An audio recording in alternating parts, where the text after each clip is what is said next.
Om Shanti. Good morning.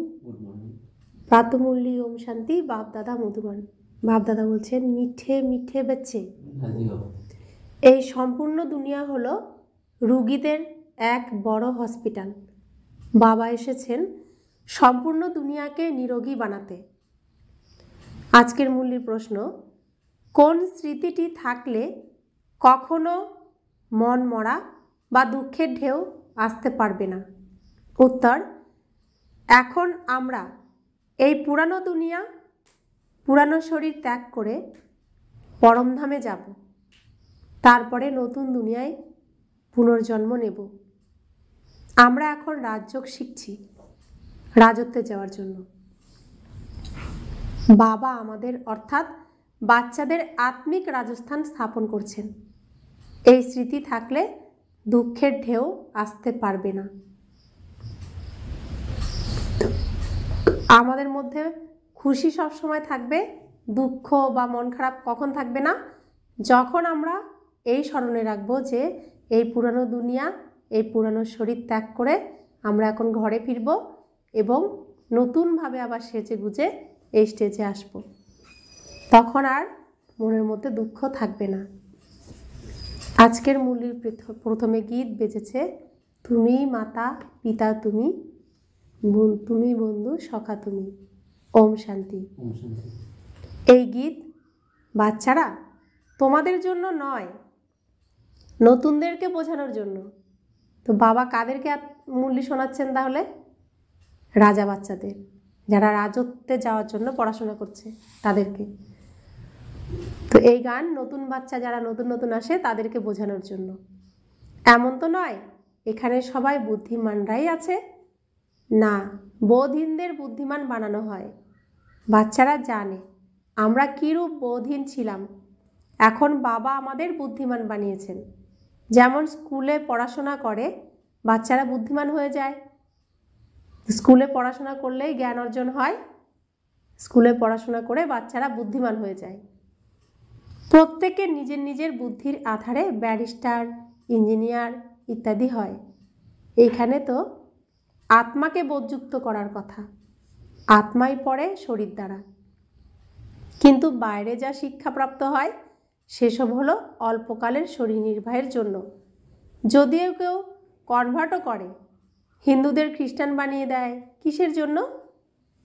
অল্প সুখের প্রাপ্তির জন্য, টাকা পয়সা চাকরি ইত্যাদি সহজ প্রাপ্তির জন্য, জীবিকা নির্বাহ করার জন্য। এখন তোমরা বাচ্চারা জানো আমাদেরকে সর্বপ্রথমে আত্ম অভিমানী হতে হবে। তো খ্রিস্টানরা খুব খ্রিস্টান ধর্ম প্রচার করে, যারা খ্রিস্টান ধর্মে যায় তাদের অনেক ধন সম্পদ দেয়, অর্থ দেয়, চাকরি করে দেয়, এরকমও করে ওরা ধর্মে কনভার্ট করে। তো অনেকে সুখে থাকার জন্য ওই ধর্মকে গ্রহণও করে। বাবা আমাদের কি শেখাচ্ছেন? কোন ধর্ম থেকে কোন ধর্মে আসা শেখাচ্ছেন? শরীরের ধর্ম থেকে আত্মার ধর্মে আসা শেখাচ্ছেন। আসুরিক ধর্ম থেকে আমাদের দৈবী ধর্মে আসার পড়াশোনা করে শিক্ষা প্রদান করছেন। তো বাবা বলছেন তোমাদেরকে এখন সর্বপ্রথমে আত্ম অভিমানী হতে হবে। এটাই হলো মুখ্য কথা, কারণ এই দুনিয়া হলো রুগীদের দুনিয়া। এমন কোনো মানুষ নেই যে রুগী হয়নি, কিছু তো নিশ্চয়ই হয়েছে। এই সম্পূর্ণ দুনিয়া হলো এক বিরাট হসপিটাল, এক বিরাট বড় হসপিটাল, যেখানে সব মানুষ হলো পতিত রুগী। আয়ুও অনেক কম থাকে, হঠাৎ মৃত্যু হয়, কালের কবলে পড়ে যায়। এসব কথাও তোমরা বাচ্চারা জানো। তোমরা বাচ্চারা শুধুমাত্র ভারতের নয়, সম্পূর্ণ বিশ্বের সার্ভিস করো গুপ্তরূপে। মুখ্য কথা হলো যে বাবাকে কেউ জানে না, মানুষ হয়েও পারলৌকিক পিতাকে জানে না, তার সঙ্গে ভালোবাসার সম্পর্ক থাকে না। এখন বাবা বলেন আমার সঙ্গে ভালোবাসা যুক্ত হয়ে থাকো। তো আমরা বলি যখন দুঃখ পাই, হে ভগবান, এত দুঃখ দিয়ে কেন পৃথিবীতে পাঠিয়েছ? আমি এমন কি করেছিলাম যে আমাকে তুমি এমন শাস্তি দিয়েছ? এই পৃথিবীতে তুমি এমনভাবে আমাকে পাঠালে, তো বলি কাকে? বাবাকে বলি। তাহলে আমরা পৃথিবীর কেউ নই, অন্য জায়গার থেকে পৃথিবীতে পাঠানো হয়েছে বলি তো মুখে, স্বীকার করি না, মানি না। বাবা যখন বলছেন যে তুমি পরমধামের থেকে এখানে এসেছ, তখন মানতে নারাজ, কিন্তু মুখে বলছি যে কেন পাঠালে এখানে। তো সেজন্য বাবা বলছেন মানুষ হয়েও পারলৌকিক বাবাকে জানে না। এখন বাবা তারপরেও বলছেন যে আমার সঙ্গে ভালোবাসা যুক্ত হয়ে থাকো, আমার সঙ্গে ভালোবাসার সম্পর্ক রেখে তোমাদের আমার সঙ্গে ফিরে যেতে হবে। যতক্ষণ না ফিরছ ততক্ষণ তোমাদের এই অপবিত্র ছিছি দুনিয়ায় থাকতে হয়।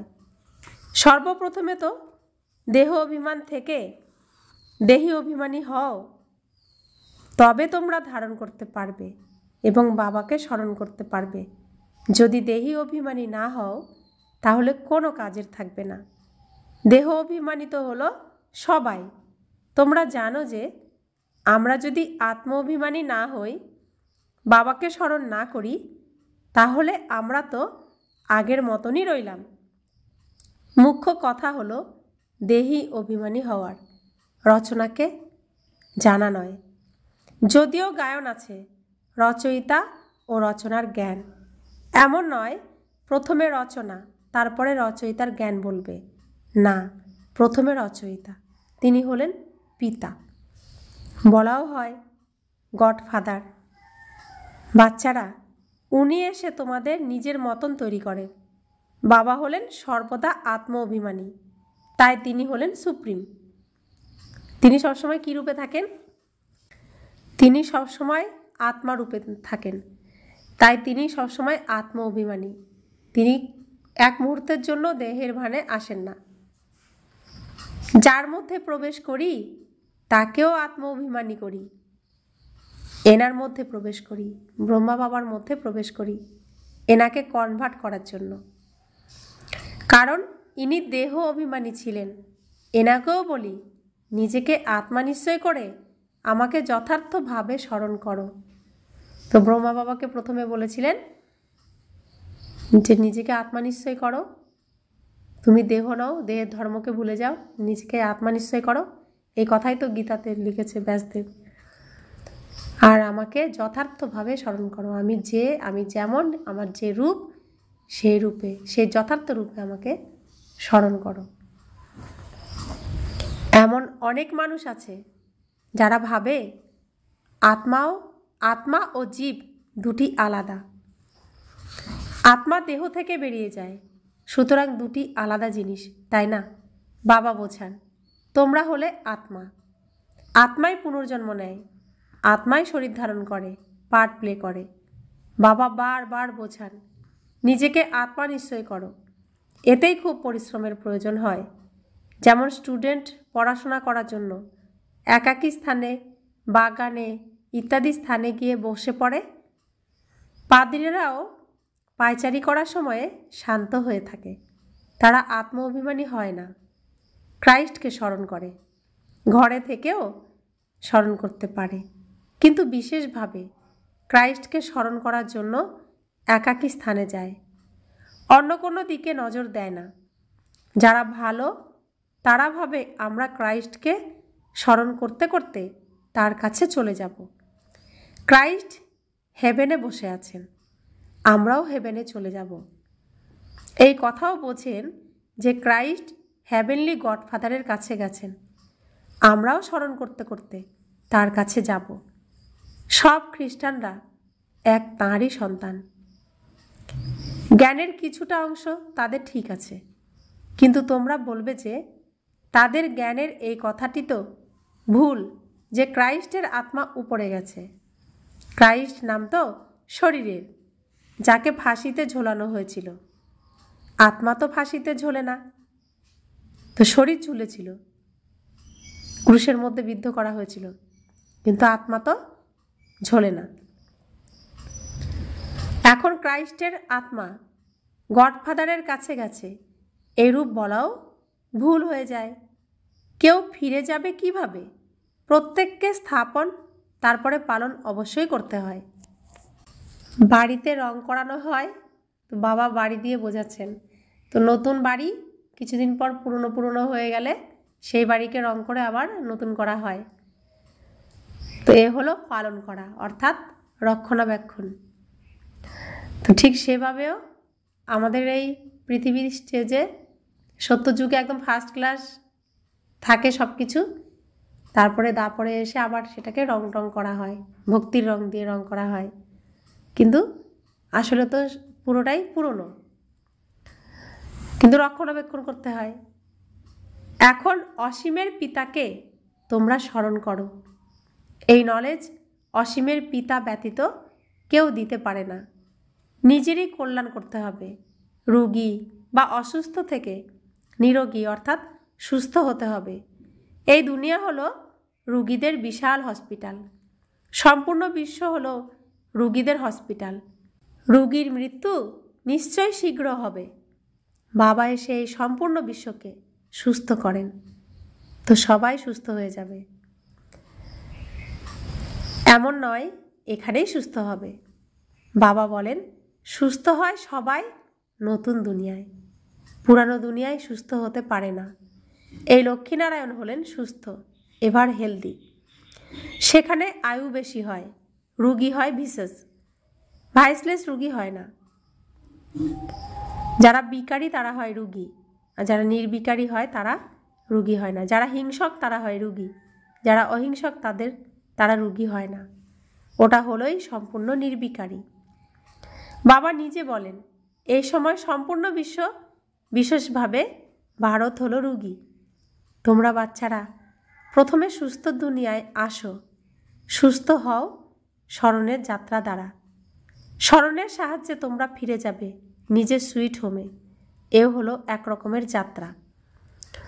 আত্মার যাত্রা পিতা পরমাত্মার কাছে ফিরে যাওয়ার যাত্রা। আত্মার যাত্রা হলো পরমধাম পৌঁছানো পিতার সাথে। এ হলো স্পিরিচুয়াল যাত্রা। এই শব্দটি কেউ বুঝবে না, তোমরাও নম্বর অনুসারে জানো, কিছু ভুলে যাও। মুখ্য কথা হলো এই, যা বোঝানো খুব সহজ, কিন্তু বোঝাবে সে যে নিজেও আত্মিক যাত্রা করবে। নিজে না থাকলে অন্যদের বললেও জ্ঞানের তীর সেরকমভাবে লাগবে না। সত্যতা শক্তি চাই। আমরা বাবাকে এমন স্মরণ করি যেমন স্ত্রী নিজের স্বামীকে স্মরণ করে। পরমাত্মা হলেন স্বামীদের স্বামী, পিতাদের পিতা, গুরুদের গুরু। গুরুরাও ওই পিতাকেই স্মরণ করে। ক্রাইস্ট পিতাকেই স্মরণ করতেন, কিন্তু তাকে কেউ জানে না। বাবা যখন আসবেন তখন নিজের পরিচয় দেবেন। ভারতবাসী নিজেরাই পিতাকে জানে না, তাহলে অন্যরা কিভাবে জানবে? বিদেশ থেকে মানুষ এখানে আসে যোগ শিখতে, ভাবে প্রাচীন যোগ ভগবান শিখিয়েছেন, এইরূপ থাকে ভাবনা। বাবা বোঝান প্রকৃত সত্য যোগ তো আমি কল্প এসে শেখাই, কেবল একবার। প্রত্যেক কল্পে তিনি আসেন একবারের জন্য, আর একবারই এসে শিখিয়ে যান। মুখ্য কথা হলো নিজেকে আত্মা ভেবে পিতাকে স্মরণ করো। একেই আত্মিক যোগ বলা হয়। বাকি সবার হলো দৈহিক যোগ। ব্রহ্মের সঙ্গে যোগযুক্ত হয়। ব্রহ্ম তো পিতা নয়, ওটা হলো মহাতত্ত্ব, আত্মাদের নিবাসস্থান। তো আমাদের বাড়ি কোথায়? ব্রহ্মতত্ত্ব, নির্বাণধাম, শান্তিধাম, পরমধাম। তো সেখানে কেউ লীন হতে পারে না, সেটা আমাদের বাসস্থান, নিবাসস্থান। অতএব বাবা হলেন একমাত্র রাইট, একমাত্র বাবাকেই সত্য বলা হয়। এই কথাও ভারতবাসী জানে না যে বাবা সত্য হন কিভাবে। তিনি সত্যখণ্ডের স্থাপনা করেন, সত্যখণ্ড ও মিথ্যাখণ্ড। তোমরা যখন সত্যখণ্ডে থাকো তখন সেখানে রাবণের রাজ্য থাকে না। অর্ধকল্প পরে রাবণ রাজ্য মিথ্যাখণ্ড আরম্ভ হয়। সত্যখণ্ড সম্পূর্ণ সত্যযুগকে বলা হবে, তারপরে মিথ্যাখণ্ড সম্পূর্ণ কলিযুগের অন্তিমকাল। এখন তোমরা বসে আছো সঙ্গমে, না এদিকে না ওইদিকে। কোথায় আছি? কলিযুগ আর সত্যযুগের মাঝখানে, রাত আর দিনের মাঝখানে, ভোরবেলাতে। না আমরা রাতের না আমরা দিনের, আমরা এখন ভোরবেলার। তোমরা যাত্রা করছো, আত্মা যাত্রা করছে, শরীর নয়। বাবা এসে যাত্রা করা শেখান, এখান থেকে ওইখানে যেতে হবে। তোমাদেরকে একটাই শেখাচ্ছেন। তারা স্টার, মুন ইত্যাদির দিকে যাওয়ার যাত্রা করে। এখন তোমরা জানো তাতে কোনো লাভ নেই। এইসব জিনিস দিয়ে সম্পূর্ণ বিনাশ হবে। এত পরিশ্রম সব ব্যর্থ হবে। তোমরা জানো এইসব জিনিস যা বিজ্ঞান দ্বারা তৈরি হয়েছে সেসব ভবিষ্যতে তোমাদের কাজে লাগবে। এরূপ ড্রামা নির্দিষ্ট আছে। অসীম জগতের পিতা এসে পড়ান, সুতরাং খুব সম্মান করা উচিত। স্বয়ং ভগবান এসে পড়াচ্ছেন, তো তাকে কতটা সম্মান করা উচিত। আর বাবা বলছেন যে যেসব জিনিস বিজ্ঞান তৈরি করছে সব কিছুই আমরা যে ব্রাহ্মণ আত্মা, এই আত্মাদের সেবার জন্য সব কিছু তৈরি হচ্ছে, যা আমাদের খুব কাজে আসে। তো বাবা বলছেন যে আমরা এসব কর্ম এখানে করব বলেই এগুলো সব স্থাপন হচ্ছে, যার দ্বারা সম্পূর্ণ দুনিয়া এর লাভ উঠাচ্ছে। তো বাবার কাছ থেকেও যে আমরা উত্তরাধিকার গ্রহণ করছি, এটা সম্পূর্ণ দুনিয়ার কাছে আসবে। তো বানাচ্ছেন কে, করাচ্ছেন কে? পিতা। তাহলে সেই পিতা আমাদেরকে এসে পড়াচ্ছেন, আর সেই পিতাকে কতটা সম্মান করা উচিত? খুব সম্মান করা উচিত। টিচারের সম্মান করা হয়। টিচার আদেশ করেন, ভালোভাবে পড়াশোনা করে পাশ করো। আদেশ পালন না করলে ফেল হয়ে যাবে। বাবা নিজেও বলেন, তোমাদের পড়াই হলো বিশ্বের মালিক বানানোর জন্য। আমরা ঠিকমতো পড়লে তবেই মালিক হতে পারবো, যদি না পড়াশোনা করি হতে পারবো না, তাহলে ফেল করে যাব। এই লক্ষ্মীনারায়ণ হলেন মালিক, যদিও প্রজারাও হয় মালিক, কিন্তু পদমর্যাদার তফাৎ থেকে যায়। ভারতবাসীরা সবাই বলে আমরা হলাম মালিক। গরিব মানুষও নিজেদেরকে ভারতের মালিক ভাবে, কিন্তু রাজা এবং প্রজায় অনেক তফাৎ আছে। নলেজ দ্বারা পদমর্যাদায় এরূপ পার্থক্য এসে যায়। নলেজেও তীক্ষ্ণ বুদ্ধি চাই, পবিত্রতাও জরুরি, তো হেলথ ওয়েলথও চাই। স্বর্গে তো সব আছে, তাই না? বাবা মুখ্য উদ্দেশ্য বোঝান। দুনিয়ায় অন্য কারোর বুদ্ধিতে এই মুখ্য উদ্দেশ্যটি থাকবে না। তোমরা অবিলম্বে বলবে আমরা এমন হব। সম্পূর্ণ বিশ্বে আমাদের রাজধানী থাকবে। বর্তমানে এই রাজত্ব হলো পঞ্চায়েত রাজ্য। প্রথমে স্বরূপ ছিল ডবল মুকুটধারী, তারপরে সিঙ্গেল মুকুটধারী।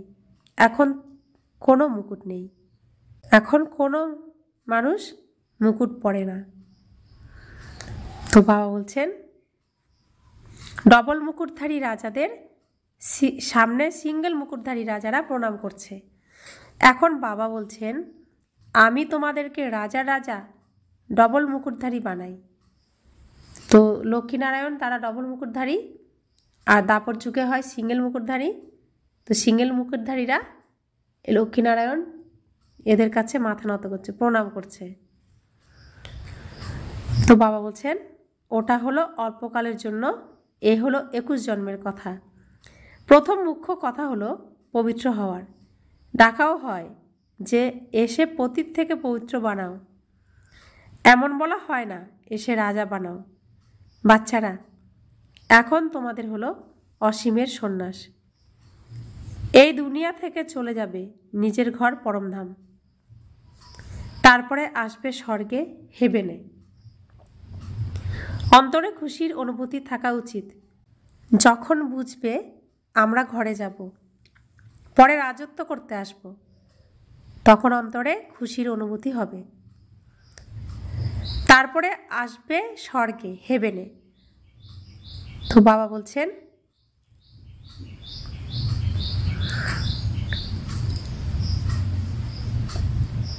অন্তরে খুশির অনুভূতি থাকা উচিত।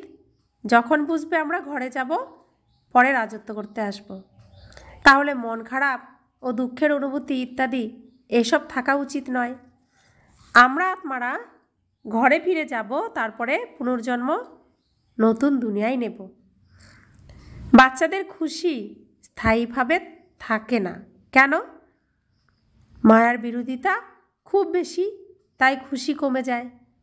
পতিত পাবন নিজে বলেন, আমাকে স্মরণ করো তো তোমাদের জন্ম জন্মান্তরের পাপ বিনষ্ট হবে। তোমরা সদর্শন চক্রধারী হও। তোমরা জানো যে এরপরে আমরা নিজের রাজস্থানে চলে যাব। এখানে বিভিন্ন ধরনের রাজারা ছিল। এখন পুনরায় আত্মিক রাজস্থান তৈরি হবে। স্বর্গের মালিক হয়ে যাবে। খ্রিস্টানরা হেভেনের অর্থ বোঝে না। তারা মুক্তিধামকে হেভেন বলে। এমন নয় যে হেভেনলি গড ফাদার হেভেনে বাস করেন। তিনি তো থাকেন শান্তিধামে। তিনি কখনোই সুখধামে আসেন না। বাচ্চাদেরকে সুখধাম উপহার দিয়ে তিনি শান্তিধামে, পরমধামে ধ্যানস্থ অবস্থায় বসে পড়েন। এখন তোমরা পুরুষার্থ করছো স্বর্গে যাওয়ার জন্য। এই তফাৎটিকে বলতে হবে। গডফাদার হলেন মুক্তিধাম নিবাসী। হ্যাভেন নতুন দুনিয়াকে বলা হয়। সেখানে তো খ্রিস্টানরা থাকে না। ফাদার এসে স্বর্গ স্থাপন করেন। তোমরা যাকে শান্তিধাম বলো, খ্রিস্টানরা তাকেই হ্যাভেন বলে। এইসব কথা বুঝতে হবে। বাবা বলেন, নলেজ তো খুব সহজ, এই জ্ঞান খুবই সহজ। এই হলো পবিত্র হওয়ার নলেজ, মুক্তি, জীবন মুক্তিতে যাওয়ার নলেজ, যা কেবলমাত্র বাবা দিতে পারেন। যখন কাউকে ফাঁসি দেওয়া হয় তখন অন্তরে এই বোধ থাকে, আমরা ভগবানের কাছে যাচ্ছি। যে ফাঁসি দেয় সেও বলে, গডকে স্মরণ করো। গডকে দুজনেই জানে না। গডকে এও জানে না, ও জানে না। যে ফাঁসির কাঠে ঝুলবে সেও জানে না, যে ফাঁসি দেবে সেও জানে না। সে সময় তো তাদের আত্মীয় পরিজন স্মরণে আসে। গায়নও আছে, অন্তকালে যে স্ত্রীকে স্মরণ করে কেউ তো নিশ্চয়ই স্মরণে আসে। তো যে যেমন স্মরণ করবে তেমন তার গতি হবে। সত্যযুগে মোহজিৎ থাকে, সেখানে জ্ঞান থাকে।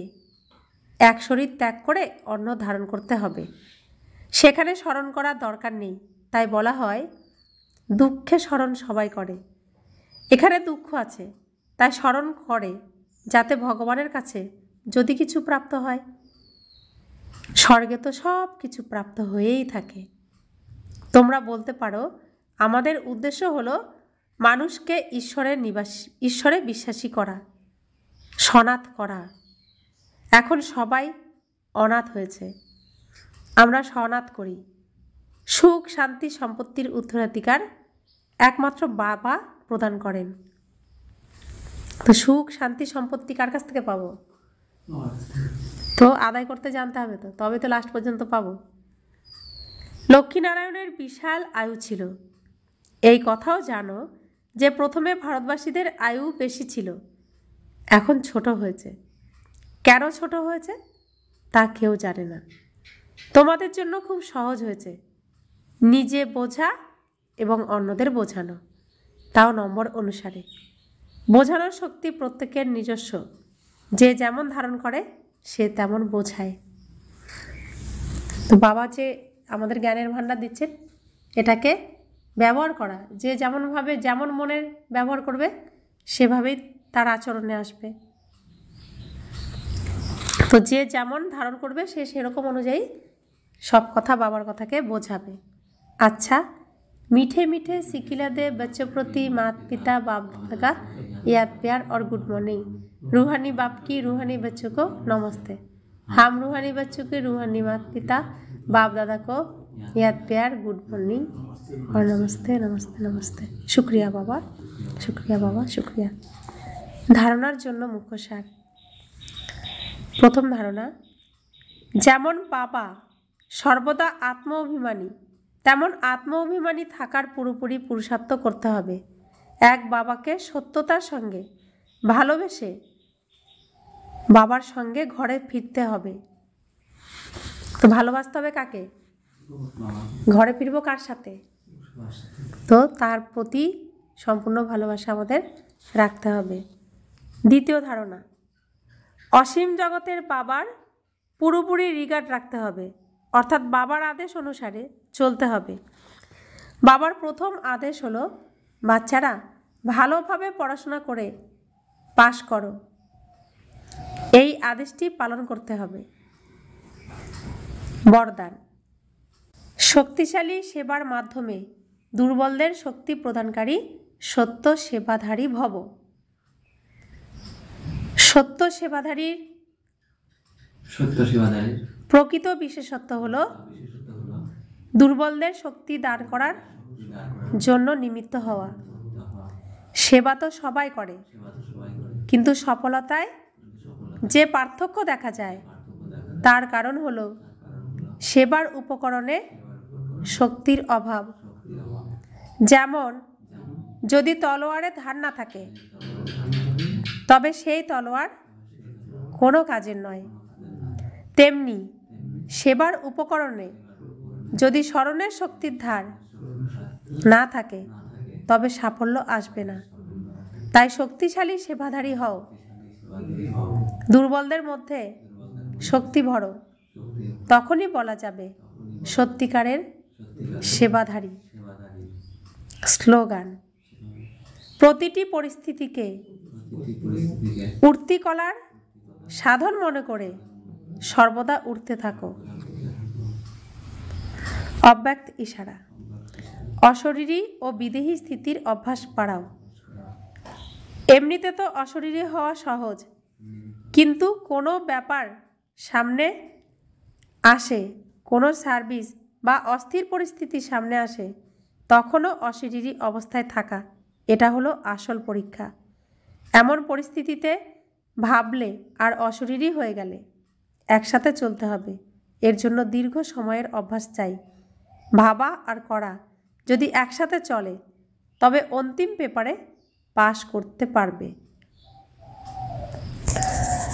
তো শুধু সেবা করব, প্ল্যান বানাবো এরকম নয়, যা করব এখনই করব, এখন নয় তো কখনোই নয়। এ কথা কে বলতেন? তো আমরা এখন পরীক্ষার একদম সম্মুখেই রয়েছি, এখন পরীক্ষারই সময়।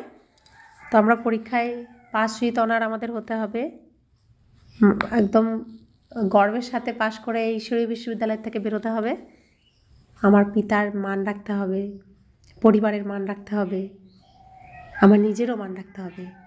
তো সেভাবেই আমরা এখন প্রস্তুত হওয়ার জন্য সবাই পুরুষার্থ করি, মন দিয়ে একাগ্র মনে। এক বাবার ইয়াদেই, এক বাবা দ্বিতীয় কেউ নয়, এই স্মৃতিতেই আমরা আমাদের পরীক্ষায় পাশ করার লক্ষ্যে এগিয়ে যাই। ওম শান্তি।